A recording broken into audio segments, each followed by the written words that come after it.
কিন্তু vice chancellor সাহেব মাঠ সমতল না করে অসমতল মাঠে তিনি নির্বাচন করে সাধারণ ছাত্রদেরকে প্রতারিত করেছেন।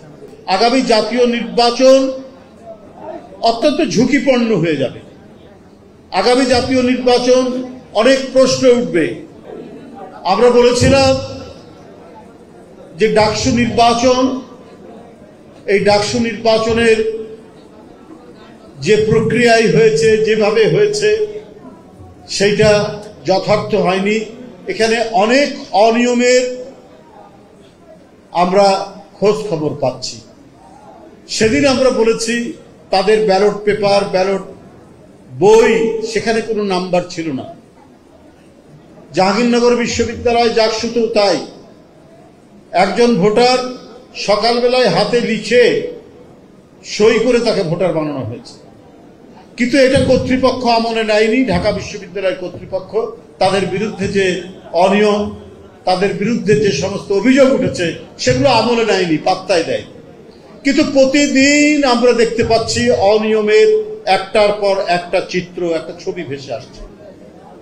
ব্যালট পেপার পাওয়া গেছে, ছাপানো হয়েছে নীলক্ষেতে, সংবাদপত্রে এসছে, গণমাধ্যমে এসছে। এটাকে আপনি চাপা দিবেন কি করে ভাইস চ্যান্সেলর সাহেব? আরো নানা বিষয় তার কাছ থেকে আমরা পেয়েছি। এই ডাকসু নির্বাচনকে, আমাদের ডাকসু নির্বাচন হওয়া নিয়ে আমাদের কোনো বিতর্ক বা বিরোধ নেই, কিন্তু যে পদ্ধতিটা হয়েছে আমরা সেই পদ্ধতির বিরোধিতা করছি। Japan Bangladesh joint venture company JBS holdings limited.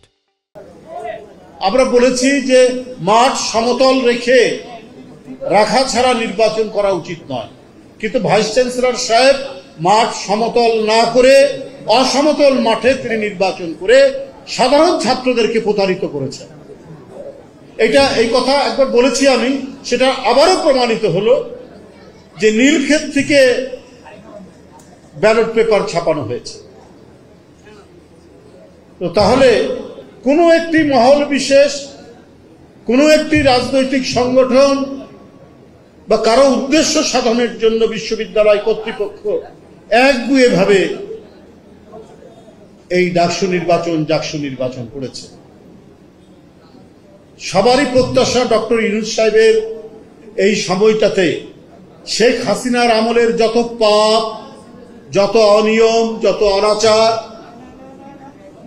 সবগুলোর অবসান হয়ে সব ক্ষেত্রে স্বচ্ছতা এবং জবাবদিহিতা আসবে। কিন্তু বিভিন্ন প্রতিষ্ঠানে নানা কিসিমের লোকরা অবস্থান করে এই স্বচ্ছতা, জবাবদিহিতা সেগুলোকে বাধাগ্রস্ত করছেন এবং একটি রাজনৈতিক উদ্দেশ্যে, অশুভ উদ্দেশ্যে কাজ করে যাচ্ছেন। এইটা অন্তর্বর্তীকালীন সরকারের দেখা উচিত ছিল, তাদের আরো বেশি ইন্টারভেনশন করা উচিত ছিল। সরকার তো সব দিকে চোখ রাখবেন, অন্তর্বর্তীকালীন সরকার তো কোথাও আলাদা বিভিন্ন প্রতিষ্ঠানকে আলাদা আলাদা একেবারে স্বাধীন দেশ করে দেয়নি। সরকারের দৃষ্টি সীমার মধ্যেই তো সেই প্রতিষ্ঠানগুলো রয়েছে। তাহলে এই সমস্ত অনিয়মের কথা এখন কেন আসছে? তো এই প্রক্রিয়া যদি চলতে থাকে, আগামী জাতীয় নির্বাচন অত্যন্ত ঝুঁকিপূর্ণ হয়ে যাবে। আগামী জাতীয় নির্বাচন অনেক প্রশ্ন উঠবে এবং নানা কায়দা কানুন করে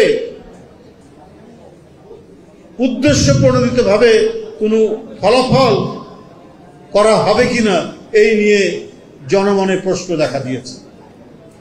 কারণ প্রত্যেকেরই প্রত্যাশা, 16 বছর কেউ ভোট দিতে পারেনি, ভোটাররা ভোট কেন্দ্রে যেতে পারেনি, দিনের ভোট রাত্রে হয়েছে, ভোটারবিহীন ভোট হয়েছে, আমরা আর মামুদের ভোট হয়েছে 2024 সালে। এই সমস্ত অনাচার ভোট, এই সমস্ত অবাধ সুষ্ঠু নির্বাচনকে একেবারে মাটির তলায় কবর দিয়ে শেখ হাসিনা তার রাজত্ব কায়েম করতে চেয়েছিলেন, তার ক্ষমতা ধরে রাখতে চেয়েছিলেন। সেগুলোর যদি কোনো অবশিষ্টাংশ, কোনো চিহ্ন এখনো থেকে থাকে এবং শেখ হাসিনার পথ অনুসরণ করে কাউকে জিতিয়ে দেওয়ার যদি কোনো নীল নকশা থাকে তাহলে এই জাতির জন্য দুর্ভাগ্যজনক।